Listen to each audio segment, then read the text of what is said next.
श्री सत्यनारायण व्रत कथा। पहला अध्याय। एक समय नोमाशिणाय तीर्थ में शौनकादि 88,000 ऋषियों ने श्री सूत जी से पूछा, हे प्रभु, इस घोर कलयुग में वेद विद्या रहित मनुष्यों को प्रभु भक्ति किस प्रकार मिलेगी तथा उनका उद्धार कैसे होगा। इसलिए हे मुनिश्रेष्ठ, कोई ऐसा व्रत बतलाइए जिसके थोड़े समय में पुण्य प्राप्त होवे तथा मनवांछित फल मिले। उस कथा को सुनने की हमारी हार्दिक इच्छा है। सर्वशास्त्र के ज्ञाता श्री सूत जी बोले, हे वैष्णव पूज्य, आप सबने सब प्राणियों के हित की बहुत अच्छी बात पूछी है। अब मैं उस श्रेष्ठ व्रत को आप सब लोगों से कहूँगा जिस व्रत को नारद जी ने श्री लक्ष्मी नारायण से पूछा था और श्री लक्ष्मीपति ने मुनि श्रेष्ठ नारद से कहा था, सो ध्यान से सुनो। एक समय योगी राज नारद जी दूसरों के हित की इच्छा से अनेक लोकों में घूमते हुए मृत्यु लोक में आ पहुँचे। यहाँ अनेक योनियों में जन्मे हुए प्राय सभी मनुष्यों को अपने अपने कर्मों के द्वारा दुखी और पीड़ित देखकर सोचा, किस यत्न के करने से इनके दुखों का नाश हो सकता है। ऐसा मन में सोचकर मुनि श्रेष्ठ नारद जी विष्णु लोक को गए। वहाँ उन्होंने श्वेत वर्ण और 4 भुजाओं वाले देवों के देव ईश नारायण को देखा, जिनके हाथों में शंख, चक्र, गदा और पद्म थे और वनमाला पहने हुए थे। उन्हें देखकर नारद जी उनकी स्तुति करने लगे, हे भगवान, आप अत्यंत शक्ति से संपन्न हैं। मन तथा वाणी भी आपको नहीं पा सकती। आपका आदि, मध्य और अंत नहीं है। निर्गुण स्वरूप, सृष्टि के कारणभूत व भक्तों के दुखों को नष्ट करने वाले हो, आपको मेरा नमस्कार है। नारद जी से इस प्रकार की स्तुति सुनकर विष्णु भगवान बोले, हे मुनि श्रेष्ठ, आपके मन में क्या है? आपका यहाँ किस काम के लिए आगमन हुआ है? निसंकोच कहो। तब नारद मुनि बोले, मृत्यु लोक में सब मनुष्य जो अनेक योनियों में पैदा हुए हैं, अपने अपने कर्मों के द्वारा अनेक प्रकार के दुखों से दुखी हो रहे हैं। हे नाथ, मुझ पर दया रखते हैं तो आप बताइए कि उन मनुष्यों के सब दुख थोड़े से ही प्रयत्न से कैसे दूर हो सकते हैं। श्री विष्णु भगवान जी बोले, हे नारद, मनुष्यों की भलाई के लिए तुमने बहुत अच्छी बात पूछी है। जिस काम के करने से मनुष्य मोह से छूट जाते हैं, वह मैं कहता हूँ, सुनो। बहुत पुण्य को देने वाला स्वर्ग तथा मृत्यु लोक दोनों में दुर्लभ सत्यनारायण का व्रत है। आज मैं प्रेमवश होकर तुमसे कहता हूँ, श्री सत्यनारायण का यह व्रत अच्छी तरह विधि पूर्वक संपन्न करके मनुष्य तुरंत ही यहाँ सुख भोगकर मरने पर मोक्ष को प्राप्त होता है। श्री विष्णु भगवान के वचन सुनकर नारद मुनि बोले, उस व्रत का क्या फल है, क्या विधान है और किस दिन यह व्रत करना चाहिए? हे भगवान, हमें विस्तार से बताइए। भगवान बोले, हे नारद, दुख शोक आदि को दूर करने वाला, धन धान्य को बढ़ाने वाला तथा सौभाग्य और संतान को देने वाला यह व्रत सब स्थानों पर विजय दिलाने वाला है। भक्ति और श्रद्धा के साथ किसी भी दिन संध्या के समय श्री सत्यनारायण जी का ब्राह्मणों और बंधुओं के साथ धर्मपरायण होकर पूजा करें। भक्ति भाव से नैवेद्य लें। केले का फल, घी, दूध, गेहूं का चूरमा, सवाया लें और गेहूं के अभाव में साठी का चूर्ण या फिर शक्कर और गुड़ लें तथा श्रद्धा भाव से भगवान को सब अर्पण करें। अपने बंधु बांधवों और ब्राह्मण के साथ स्वयं भोजन करें। अंत में भजन आदि का आचरण करके सत्यनारायण का भगवान का स्मरण करते हुए समय व्यतीत करें। इस तरह व्रत करने पर मनुष्य की सभी इच्छाएं निश्चय ही पूरी होती हैं। विशेषकर इस घोर कलयुग में इससे सरल उपाय कोई नहीं है। इति श्री सत्यनारायण स्वामी व्रत कथा प्रथम अध्याय संपूर्ण। श्री सत्यनारायण स्वामी की जय। दूसरा अध्याय। सूत जी बोले, हे ऋषियों, जिन्होंने सबसे पहले इस व्रत को किया था उसका इतिहास कहता हूँ, ध्यान से सुनो। सुंदर काशीपुरी नगरी में एक अत्यंत गरीब ब्राह्मण रहता था। वह भूख और प्यास से विचलित पृथ्वी पर दर दर घूमता था। ब्राह्मणों से प्रेम भाव रखने वाले श्री सत्यनारायण भगवान ने ब्राह्मण को दुखी देखकर एक बूढ़े ब्राह्मण का रूप धारण किया और उसके पास जाकर आदर से पूछा, हे विप्र, आप अत्यंत दुखी होकर इस पृथ्वी पर क्यों घूमते हो? हे श्रेष्ठ ब्राह्मण, यह सब मुझे कहो, मैं सुनना चाहता हूँ। ब्राह्मण बोला, मैं एक निर्धन ब्राह्मण हूँ, भिक्षा के लिए पृथ्वी पर फिरता हूँ। हे भगवान, यदि आप इससे छुटकारा पाने का कोई उपाय जानते हैं तो कृपा करके बताइए।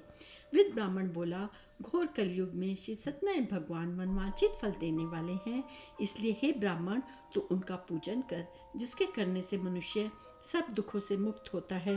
ब्राह्मण को व्रत का सारा विधान बतलाकर बूढ़े ब्राह्मण का रूप धारण करने वाले श्री सत्यनारायण भगवान अंतर ध्यान हो गए। जिस व्रत को विद ब्राह्मण ने बतलाया है, मैं उसे अवश्य करूँगा। यह निश्चय करने पर उस ब्राह्मण को रात भर नींद नहीं आई। वह सवेरे जल्दी उठकर सत्यनारायण के व्रत का निश्चय कर भिक्षा के लिए चल दिया। उस दिन उसको भिक्षा में बहुत धन मिला, जिससे उसने अपने बंधु बांधवों के साथ भगवान सत्यनारायण का व्रत किया।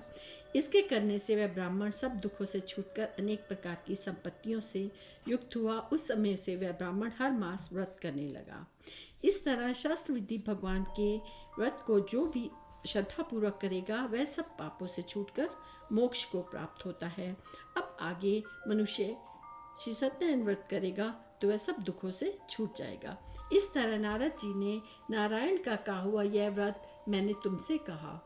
हे विप्रो, मैं अब और क्या कहूँ, मुझसे कहो। ऋषि बोले, हे मुनीश्वर, संसार में इस ब्राह्मण से सुनकर किस किस ने यह व्रत किया, वह सब हम सुनना चाहते हैं। इसके लिए हमारे मन में बहुत श्रद्धा है। सूत जी बोले, हे मुनियों, जिस जिसने इस व्रत को किया वह सब सुनो। एक समय एक ब्राह्मण धर्म और ऐश्वर्य के अनुसार बंधु बांधवों के साथ व्रत करने को तैयार हुआ। उसी समय एक लकड़ी बेचने वाला बूढ़ा आदमी आया। लकड़ियों को बाहर रखकर ब्राह्मण के मकान में गया। प्यास से दुखी लकड़हारा उनको व्रत करते देखकर ब्राह्मण को नमस्कार कर कहने लगा, आप यह क्या कर रहे हैं? इसके करने से क्या फल मिलता है? कृपा करके मुझसे कहो। ब्राह्मण ने कहा, सब मनोकामनाओं को पूर्ण करने वाला यह श्री सत्यनारायण भगवान का व्रत है। इसकी ही कृपा से मेरे यहाँ धन धान्य की वृद्धि हुई है। ब्राह्मण से इस व्रत के बारे में जानकर लकड़हारा बहुत प्रसन्न हुआ। चन्नामत ले प्रसाद खाने के बाद अपने घर को गया। लकड़हारे ने अपने मन में इस प्रकार संकल्प किया, आज शाम लकड़ी बेचने से जो धन मिलेगा उससे मैं भी भगवान सत्यनारायण देव का उत्तम व्रत करूँगा। ऐसा मन में विचार करके वह बूढ़ा आदमी लकड़ियां अपने सिर पर रखकर जिस नगर में धनवान लोग रहते थे वह ऐसे नगर में गया। उस रोज वहाँ उसे उन लकड़ियों का दाम पहले दिनों से चौगुना मिला। तब वह बूढ़ा लकड़हारा दाम ले अति प्रसन्न होकर पक्के केले की फली, शक्कर, घी, दूध, दही, गेहूं का चूर्ण इत्यादि श्री सत्यनारायण भगवान के व्रत की सभी सामग्रियों को लेकर अपने घर गया। फिर उसने अपने बांधु बांधवों को बुलाकर विधि के साथ श्री सत्यनारायण भगवान जी का पूजन किया। उस व्रत के प्रभाव से वह बूढ़ा लकड़हारा धन और पुत्र से युक्त हुआ और संसार के समस्त सुख भोगकर बैकुंठ को चला गया। इति श्री सत्यनारायण स्वामी व्रत कथो दूसरो अध्याय संपूर्ण। श्री सत्यनारायण स्वामी की जय। तीसरो अध्याय। सूत जी बोले, हे श्रेष्ठ मुनियों, अब आगे की कथा कहता हूँ, सुनो। पहले समय उल्कामुख नाम का एक बुद्धिमान राजा था। वह सत्यवक्ता और जितेंद्रिय था। प्रतिदिन देश स्थानों पर जाता तथा गरीबों को धन देकर उनके कष्ट दूर करता था। उसकी पत्नी कमल के समान मुख वाली और सती साध्वी थी। भद्रशिला नदी के तट पर उन दोनों ने श्री सत्यनारायण भगवान का वध किया। उस समय वहाँ एक साधु नामक एक वैश्य आया। उसके पास व्यापार के लिए बहुत सा धन था। वह नाव को किनारे पर ठहराकर राजा के पास आ गया और राजा को व्रत करते हुए देखकर विनय के साथ पूछने लगा, हे राजन, भक्ति उपचित से ये आप क्या कर रहे हैं? मेरी सुनने की इच्छा है, सो आप यह मुझे भी बताइए। राजा बोला, हे साधु, अपने बंधु बांधवों के साथ पुत्रादि की प्राप्ति के लिए यह महाशक्तिवान श्री सत्यनारायण भगवान का व्रत व पूजन कर रहा हूँ। राजा के वचन सुनकर साधु आदर से बोला, हे राजन, मुझसे इसका सब विधान कहो, मैं भी आपके कथा अनुसार इस व्रत को करूँगा। मेरे भी कोई संतान नहीं है और इससे निश्चय ही होगी। राजा से सब विधान सुन व्यापार से निवृत्त हो वे आनंद के साथ अपने घर गया। साधु वैश्य ने अपनी स्त्री से संतान देने वाले उस व्रत का समाचार सुनाया और प्रण किया, जब मेरी संतान होगी तब मैं इस व्रत को करूँगा। साधु ने ऐसे वचन अपनी स्त्री लीलावती से कहे। एक दिन उसकी स्त्री लीलावती पति के साथ आनंदित हो संसारिक धर्म से पवित्र होकर श्री सत्यनारायण भगवान की कृपा से गर्भवती हो गई तथा 10वें महीने में उसके यहाँ एक सुंदर कन्या का जन्म हुआ। दिनों दिन वह इस तरह बढ़ने लगी जैसे शुक्ल पक्ष का चंद्रमा बढ़ता है। कन्या का नाम कलावती रखा गया। तब लीलावती ने मीठे शब्दों में अपने पति से कहा, आपने जो संकल्प किया था भगवान का व्रत करूंगा, अब आप उसे पूरा करिए। साधु बोला, हे प्रिय, इसके विवाह पर करूंगा। इस प्रकार अपनी पत्नी को आश्वासन दे वह नगर को व्यापार करने चला गया। धीरे धीरे कलावती पितृ में दिनों दिन बढ़ने लगी। लौटने पर साधु ने जब नगर में सखियों के साथ अपनी पुत्री को खेलते देखा तो तुरंत दूत बुलाकर कहा, पुत्री के वास्ते कोई योग्य वर देख कर लाओ। साधु नामक वैश्य की आज्ञा पाकर दूत कंचन नगर पहुंचा। वहां पर बड़ी खोज और देखभाल कर लड़की के लिए सुयोग्य पुत्र को वाणिक पुत्र को ले आया। उस योग्य लड़के को देखकर साधु ने अपने बांधुओं सहित प्रसन्नचित होकर अपनी पुत्री का विवाह उसके साथ कर। दुर्भाग्य से विवाह के समय भी वह व्रत को करना भूल गया। तब श्री भगवान क्रोधित हो गए। उन्होंने वैश्य को श्राप दिया कि तुम्हें दारुण दुख प्राप्त होगा। अपने कार्य में कुशल साधु बनिया जमाता सहित नाव को लेकर व्यापार करने के लिए समुद्र के समीप स्थित रतनपुर नगर में गया। वहाँ दोनों ससुर जवाई चंद्रकेतु राजा के उस नगर में व्यापार करने लगे। एक रोज भगवान श्री सत्यनारायण भगवान की माया से प्रेरित कोई चोर राजा का धन चुराकर भागा जा रहा था, किंतु राजा के दूतों को आता देखकर चोर ने घबराकर भागते हुए राजा के धन को वहीं चुपचाप रख दिया जहाँ वे दोनों ससुर जवाई ठहरे हुए थे। जब दूतों ने उस साधु वैश्य के पास राजा के धन को रखा देखा तो वह दोनों को बांध कर ले गए। प्रसन्नता से दौड़ते हुए राजा के समीप जाकर बोले, यह दो चोर हम पकड़ कर लाए हैं, देखकर आज्ञा दे। तब राजा ने बिना उनकी बात सुने ही आज्ञा दे उनको कठिन कारावास में डाल दिया। उनका सब धन भी छीन लिया। श्री सत्यनारायण भगवान के श्राप द्वारा उनकी पत्नी भी घर पर बहुत दुखी हुई और घर पर जो धन रखा था चोर चुरा कर ले गए। शारीरिक व मानसिक पीड़ा तथा भूख प्यास से अति दुखी तो अंत की चिंता में कलावती कन्या एक ब्राह्मण के घर गई। वहाँ उसने श्री सत्यनारायण भगवान का व्रत होते देखा। फिर कथा सुनी तथा प्रसाद ग्रहण कर रात को घर आई। माता ने कलावती से कहा, हे पुत्री, तू अब तक कहाँ रही व तेरे मन में क्या है? कलावती बोली, हे माता, मैंने एक ब्राह्मण के घर में श्री सत्यनारायण भगवान का व्रत होते देखा है। कन्या के वचन सुनकर लीलावती भगवान के पूजन की तैयारी करने लगी। लीलावती ने परिवार और बांधवों सहित श्री सत्यनारायण भगवान का पूजन किया और वर मांगा कि मेरे पति और दामाद शीघ्र घर आ जाएं। साथ ही प्रार्थना की कि हम सबका अपराध क्षमा करें। श्री सत्यनारायण भगवान इस व्रत से संतुष्ट हो गए और राजा चंद्रकेतु को स्वप्न में दर्शन देकर कहा, हे राजन, जिन दोनों वैश्यों को तुमने कैद कर रखा है वे निर्दोष हैं, उन्हें प्रातः ही छोड़ दो। उनका सब धन जो तुमने ग्रहण किया है दे दो, नहीं तो मैं तेरा धन, राज्य, पुत्रादि सब नष्ट कर दूंगा।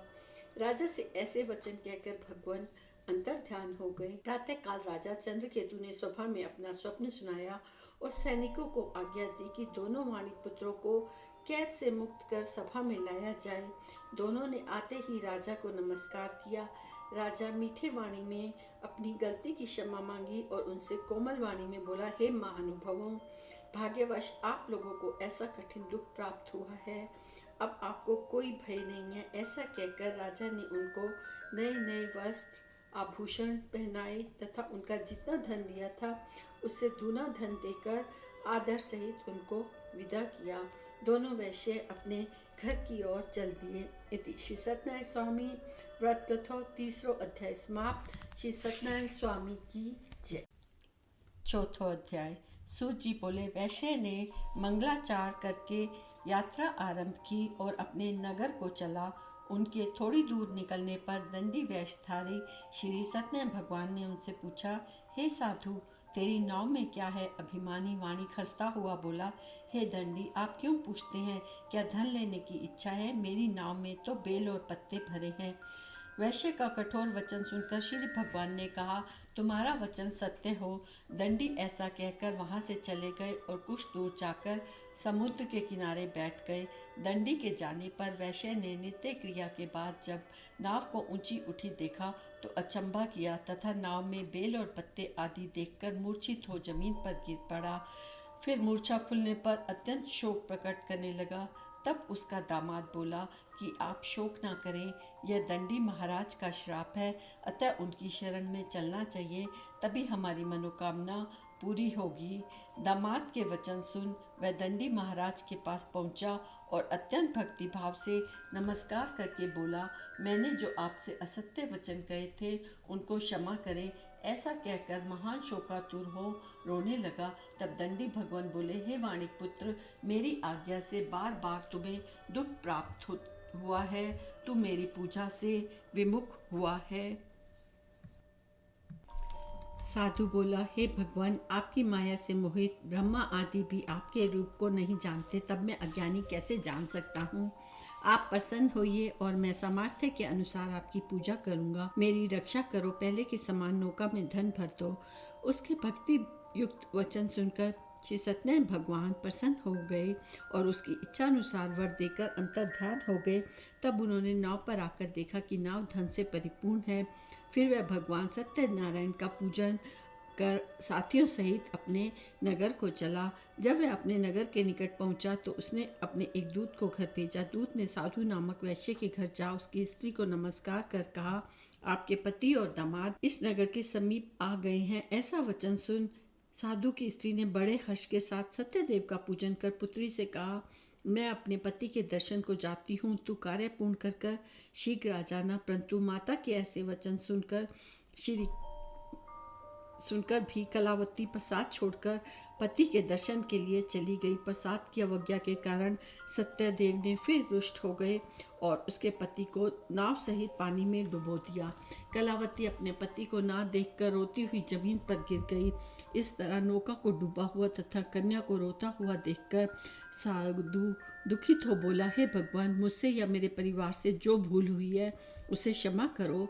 उसके दीन वचन सुनकर सत्यदेव भगवान प्रसन्न हो गए और आकाशवाणी हुई, हे साधु वैश्य, तेरी कन्या मेरे प्रसाद को छोड़कर आई है, इसलिए इसका पति अदृश्य हुआ है। यदि यह घर जाकर प्रसाद खाकर लौटे तो इसका पति अवश्य मिलेगा। ऐसी आकाशवाणी सुनकर कलावती ने घर पहुंचकर प्रसाद खाया, फिर आकर पति के दर्शन किए। तत्पश्चात साधु ने बंधु बांधव सहित श्री सत्यनारायण जी का विधि पूर्वक पूजन किया। उस दिन से वह हर पूर्णिमा को श्री सत्यनारायण भगवान का पूजन करने लगा।